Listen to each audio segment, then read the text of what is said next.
welcome to Farm Talk Friday. It's February 10th, 2023. I am Ken Jordan. This is my beautiful wife, Jivana, who just had a mustache on. We are coming to you live from Costa Rica, home of Gecko Da Vinci, right there. That's right. And yeah, I'm going to just slide. Where'd you get that, in the airport? We're going to slide you over a little too. Yes, San Jose Airport has some pretty good t-shirts sometimes. All right. And they turned it into like Willy Wonkaville. Yeah, it's like it's actually pretty nice. So it's like melting chocolate. Yeah, it's like a pouring chocolate fountain. Yeah. Yeah. All right, so we're two city slickers that moved to Costa Rica about 7 years ago, permanently. And we've got a small permaculture farm right in back of us. Part of it. Yeah. That's what we call the orchard. There's our chickens. Yes. Anyway, and we like to give you some updates every week. And this week, well, before that, we also, for the past 9 weeks, have been yes, doing a series on the permaculture principles. There's 12. There's 12. And, we're on number 9 today. Yeah, and if you don't want to listen to me, you should check out Permaculture Pinups. Pinup. Permaculturepinup.com. .org. Yeah. Permaculturepinup.org. Yeah, not plural. No. And not .com. And you may recognize the pinup from Permaculture Pinup number 9. It's the beautiful Jivana. Yeah. All right, so number 9 is use small and slow solutions. And this makes sense for a lot of things, but let's apply it to farm life. And it's basically don't make rash decisions. Don't change your whole game plan. Stay steady to your plan and just make small incremental steps for changes. And so some examples of this is topsoil. So the world is ruined, like most of its topsoil, with heavy chemicals and chemical fertilizers and all that stuff. And so, it happened before. That's how we had the Dust Bowl. Mm-hmm. Well, I think that was, they weren't doing crop rotation. But that as well. Fertilizers came after World War II when we needed to dump the chemicals and create new uses for them, right? Yeah. Well, the insecticides came after World War II. Anyway, listen. There's supposed to be a great Ken Burns documentary on the Dust Bowl. Ken Burns, like the Ken Burns effect? Yeah, he's wow. He's a documentary filmmaker. And actually, interesting point. There are clips from this documentary in that movie, the space movie with Matthew McConaughey, which is called. Oh yeah. Of course, I can't think of it right now. Some alien movie. No, it's not an alien movie. It's a time travel movie. Well, okay. Yeah, there's no aliens. It had to do with Saturn. Okay, anyway. They should not have got so off base here. It's okay. All right, Ken went on a tangent. Hi to whoever's on. Oh, it's Satsi. Hey. Satsi. Interstellar. Yes. Interstellar is the movie, yes. Okay, listen. Satsi saves the day. Let's get back to permaculture principle number 9, use small and slow solutions. Okay, so topsoil, to try to get your topsoil ready super quick, you use chemicals. Some people do. Fertilizer, yeah, you can. And that will end up ruining your topsoil. So a slow way to do it would be like using animals to eat the grass, keep it mowed. They'll put the manure down. They'll kind of trample the grass a little, or the soil, and aerate it. And that's the slow way, and then you'll end up with great soil. Another way is... But that way, doesn't it also, like if it's cows, it also compacts the land a little bit. Well, we're not raising cows. This is true. Okay. But So, our chicken tractor. yeah, our chickens are doing it slow. All right, so a slow way to do it is making compost instead of buying potting soil. Mm-hmm. A potting soil. Potting soil. And so we make compost all the time. Hi, Valerie. Every day we're making compost, and that's a real slow process, but that will greatly improve your topsoil. All right, so that's permaculture principle number 9. So we're gonna have 3 more coming up next 3 weeks. Right. But if you wanna go get a head start on it all, you're like, wow, I really enjoyed this permaculture principle update from Ken. What are they? You could go to permaculturepinup.org, or we have a Facebook page, and we did this digital advent calendar, and you can see each one that we posted. It doesn't give you a lot of information, but it gives you a little idea. Yay, Siggy's on. Hi, Siggy. Hey, Siggy. It's like we have 5 people. We can't see you all. Woo! Okay. Saying hi to the ones that we see pop up on the screen. Is that it for you? Well, I want to talk about Water Week. Okay, well, I'll do some updates then. Okay. So, Siggy actually was over. No. Okay, well, she did come over for dinner. She's a neighbor. But we ran into her in town. We live in a small town. And she said, hey, I just watched the last episode. It'd be really nice if you could show these plants that you were just talking about. And so last week we were talking about pollinator plants, and I mentioned something about maybe like the foxtail or the butterfly bush and ohazen. And I don't have samples here with me in the studio, and I actually can't even point to them because our orchard is not our food forest. So we're not doing like the same techniques there. Like that will stay a little bit more clear so that we can do the chicken tractor there. But Siggy, I took pictures right before this farm talk, and I will post those to our Green Wave House Facebook page, and they will be there for you. And next time you come over, we need you over during the day, and we will walk you around the food forest, and we'll point out everything that that I had previously talked about. But the thing with permaculture is that really every little piece of land is unique, and you want to, permaculture principle number 1 is to observe. So most likely the ohazen and these butterfly bushes would, be great on your land too if you don't have them already. But like sometimes you don't want everything everywhere. So we'll see, and you're welcome. Gilly's on. Chile! Yay! Gig! Hey. Okay.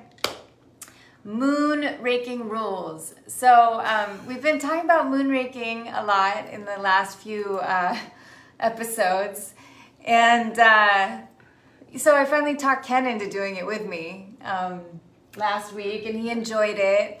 And we're doing it before the full moon. So we can do it before the full moon because, there's enough light at an early hour, and so we were doing that, and then like full moon comes, and Ken was a little hesitant that night, but I'm like, but Ken, it's the full moon, like this is what we've really been waiting for moonraking. He's like, okay, of course, I'll go out there. But he went out with 0 foot protection. I mean, he had flip-flops, but he didn't have boots, and unfortunately Ken is allergic to fire ants, which we remembered after that night. So sometimes he gets bit on occasion because you can't help but get bit by fire ants. But he got bit by a lot of fire ants. And so it was dark, because it was nighttime. And even though the moon is bright, I could not see what was happening to him. And I just heard him, and he's like, they're all over me. And I'm like, run towards me, because I was going to brush them off for him, but he actually was smart. He ran over to a water source and washed them off. But I don't know if he can put his leg up for you like this. Yeah. But he's welted. It's like purple polka dots. He's got polka dot. I'll post a photo. Oh, yeah. Okay, we'll take a photo for you guys. It's trigger warning for people that are a little nervous. What? Can you get your foot up? Well, maybe if you stand and then you could put your foot this way. That's me. Ooh. Can you guys see that? I don't know. Oh yeah. But that's, yeah, can you guys see this? Look at that, that's crazy. Poor Ken. Yeah. And that's like almost healed. Yeah. They looked much worse earlier. Yeah. So moonraking rules. The new rule is Ken is not allowed to go outside at night or work on the land, probably even during the day without any boots on. So, yeah. Yeah, I'm wearing the boots all the time now. Yes. R.I.P. Romero. I meant to actually like bring this little sign. So we have signs for a lot of our plants in our food forest because sometimes we have schools over and they tour the property, and or just for non-students, people that are interested, it's nice to be able to be like, oh, that's rosemary or that's oregano. But our Romero, like it had lasted probably about 6 years, and it finally done. Romero is rosemary. Sorry, yeah, rosemary. And I have to say that I'm jealous of all, you know, I do miss our friends in California as well, but I also miss some of the plants. And rosemary just flourishes in California, I noticed. And it just needs like drier climate. So it's like you get these like beautiful hedge bushes made of rosemary in, you know, when we were in San Francisco. And then here, it's like they just struggled. But it's okay, I'm not gonna give up. I'm gonna try again and just probably do like little deck plants. But we had that one holding on for 6 years, but we had 3 go before that over the years. So Kimberly St. John is on, hi. Hey, Kim. Yay. Okay, R.I.P. Romero, we got you done, Siggy. I won't go into Insta Woes. You're gonna talk about Zach. I just wanted to say that we do write down our notes now for these Farm Talk Fridays, but don't worry. It is on paper, but it's 100% tree-free paper made here in Costa Rica, even though I used to buy it in the States, and technically the company's in the States, but it's called ecopaper.com, and they're not a sponsor. I just love that company. The guy used to work for Kinko's. I don't know what it's called now, like FedEx something. And it bothered him that they were like, you know, mowing down forest to make paper. And so he wanted to figure out another way to do this. And so that company, I don't know if they just sourced it or if he invented these papers. I don't really know that part of the story, but he has banana paper, mango paper, coffee paper. So they use like agricultural waste. And then they have a white paper because the mango and the coffee and the banana have kind of beautiful patterns on them. They look like there's little bits of food or herbs or something in them. But the white paper that's made from the leftover part of the sugar is just like normal paper. So in case you had concerns about our paper usage, now you know, and you also know the company, and you could go and support them too. Satsi made a really good comment Hi-ho. earlier about mulching, which we do a lot of, but that's another way to take care of slow solution to improve your topsoil. Yeah, and we just saw Satsi over, it was December, it was the solstice actually, for the Electronic Awakening event, and we had a nice conversation.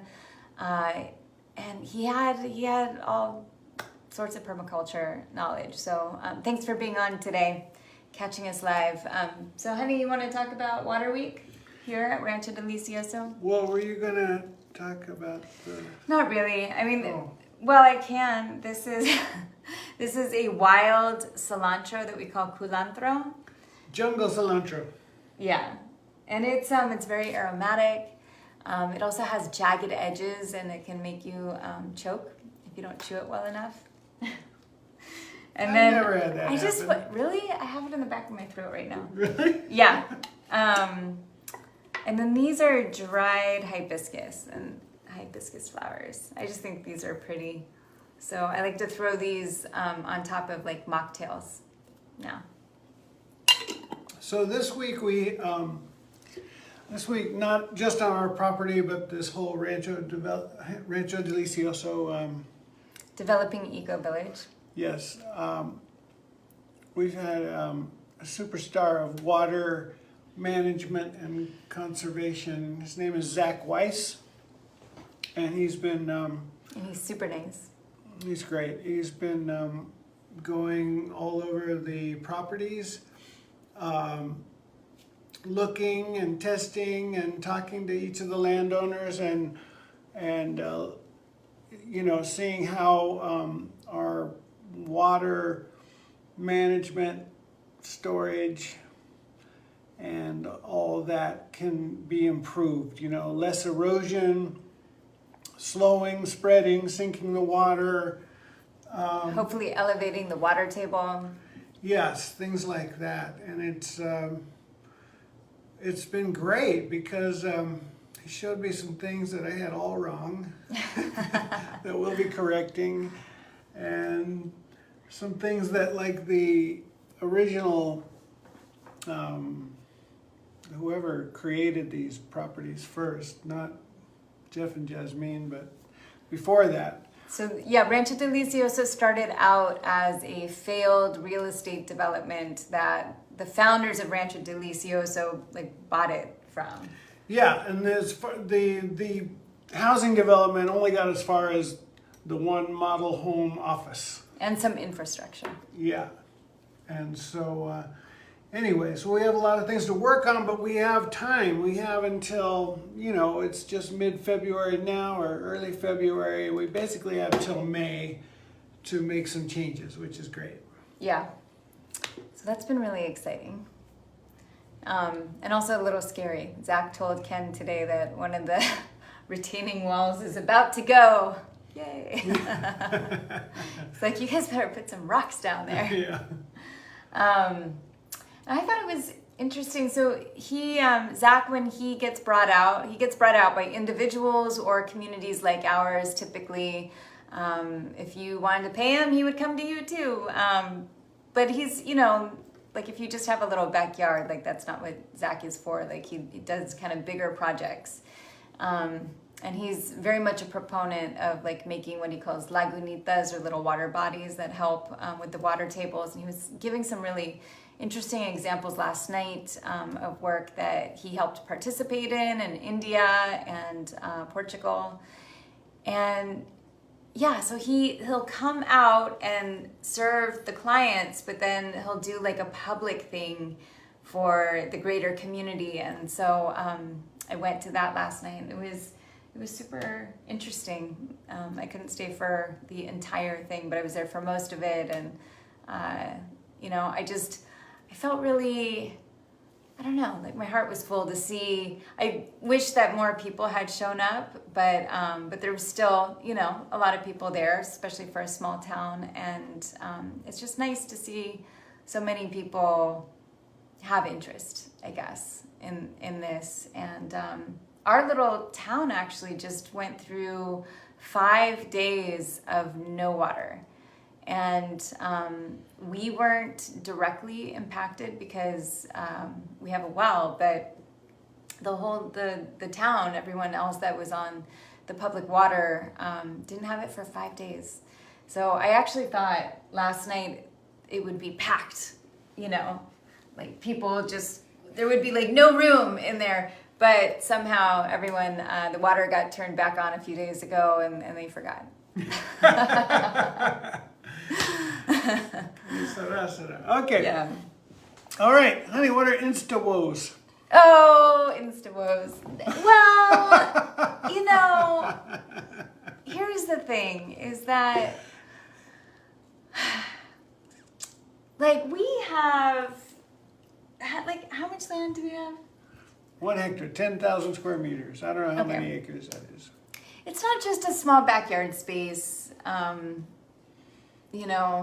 We're actually trying to work just a little bit more land. It's not 40 hectares or anything, but it's a lot. And sometimes you just see things of what other people are doing, but they're doing something totally different. I mean, they could still be using permaculture principles as well in a way, but gardening in a backyard and then trying to execute that somehow over like a large piece of land. Like we're trying more to do like the food forest thing, but I have to say, and I see a lot of this because I run the Permaculture Pinup Instagram account. And so I'm always looking for things to like post to the story that I think are cute, or like what other people are doing. And I just, I see a lot of abundance, of like beautiful tomatoes, which we have not had luck with ever. And, just like, and they make such beautiful like collages, like this, of all the veggies that they've grown. And so we grow, a lot of stuff as well, but it's just not always as varied. And so I don't want to say I was like comparing ourselves, because I understand that like what we're doing is totally different than what they're doing. But and of course we chose to do this growing where things don't easily grow. Yeah, and most people aren't dealing with their, like what I'm seeing. I mean, some people are doing it on, rural land. They have farms, but then that's all they're doing. Like but listen, the only thing they do during their day. That farm porn farm porn. It's usually a lot of annuals. It's a lot of seasonal crops where they have a bunch of stuff they just grew and they just harvest, and then they make their nice little photo. No, but that's what I'm saying. Like I understand it's a completely different thing that they're doing. But it is beautiful, and I do like looking at it, and sometimes I'm like, oh. Well, because right now in our yin yang garden, there's our ugly, deformed jicama, No, so in front of our house we have this yin yang garden, and so that used to be all annuals, and annuals are a lot of work, and it's not just that it's a lot of work, but like we just wanted to try to do more of the permaculture thing, which is like trying to go for perennials. But anyway, we're in this really awkward phase in the yin yang garden where like some things didn't make it. Like we took down the fence, and like between the agoutis and the freaking iguanas, like we're really struggling with anything new that we're planting there. And so we have some camote, but there's this one agouti that comes every single morning. And but he is the cutest. He's got a really big butt, and he's cute. But Ken doesn't chase him away. I'm out there, I'm like, I know it's you. You were the same one, and you are getting way too comfortable, buddy. And I'm like, agouti, come here, buddy. Yeah. Be my friend. Yeah. Anyway, so we have plans, but like, so what I'm doing, and then we just have like one of my favorite trees die, but it had produced more of itself. It had like cloned itself and made hijos, which means children. And so we have more of its children growing, but it's going to be a while before they produce fruit. But I have this this poor dead tree, and I'm like, okay, well, that's okay. Like in permaculture, you're just like, what do we do with this? And it's like, we'll put vines on it. We'll put pitaya, which is dragon fruit, and that climbs. But it'll be a little while. So right now it's like I'm dealing with, kind of like a winter. I guess it is winter. Maybe I should just pretend like we're living not here and in some other part of the world, and just realize that we too experience winters, and I'll look forward to the spring like North America does. That's right. Yay! All right. And I'll tell you guys more of the yin yang plans later. For now, happy Friday. April Odin! She made it on. April! Wait, no more waving. Oh, there it goes. All right, we'll see you guys next week on Farm Talk Friday.